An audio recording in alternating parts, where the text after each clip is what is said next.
ర్యాపిడో అంటే అందరికీ బైక్ టాక్సీయే గుర్తొస్తుంది. కానీ ఇప్పుడు ర్యాపిడో వాళ్ళు బిర్యానీ కూడా డెలివరీ చేస్తారు.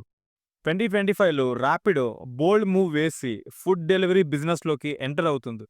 నేషనల్ రెస్టారెంట్ అసోసియేషన్ ఆఫ్ ఇండియాతో కలిసి ఓన్లీ అనే నేమ్‌తో పైలట్ ప్రాజెక్ట్‌గా ఫస్ట్ బెంగుళూరులో లాంచ్ చేస్తున్నారు. విత్ జస్ట్ 8-15% కమిషన్‌తో. ప్రెజెంట్ స్విగ్గీ, జొమాటో అయితే 25-30% కమిషన్ తీసుకుంటున్నాయి. కస్టమర్‌కి బెనిఫిట్స్ ఏంటంటే ఫుడ్ రేట్స్ బాగా తగ్గుతాయి. No extra packaging charge and no surprise platform fee.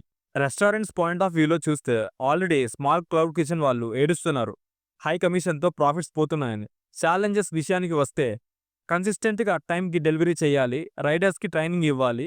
App user interface smooth ఉండాలి. అండ్ కస్టమర్ సపోర్ట్ కూడా నెక్స్ట్ లెవెల్ ఉండాలి. ప్రెజెంట్ స్విగ్గీ, జొమాటో 2 కలిసి ఫుడ్ డెలివరీ బిజినెస్‌లో 90% షేర్ కలిగి ఉన్నాయి. బెంగుళూరులో సక్సెస్ అయితే తర్వాత హైదరాబాద్, ఢిల్లీ అండ్ ముంబైలో కూడా స్టార్ట్ చేస్తారు. చూద్దాం ఏమవుతుందో.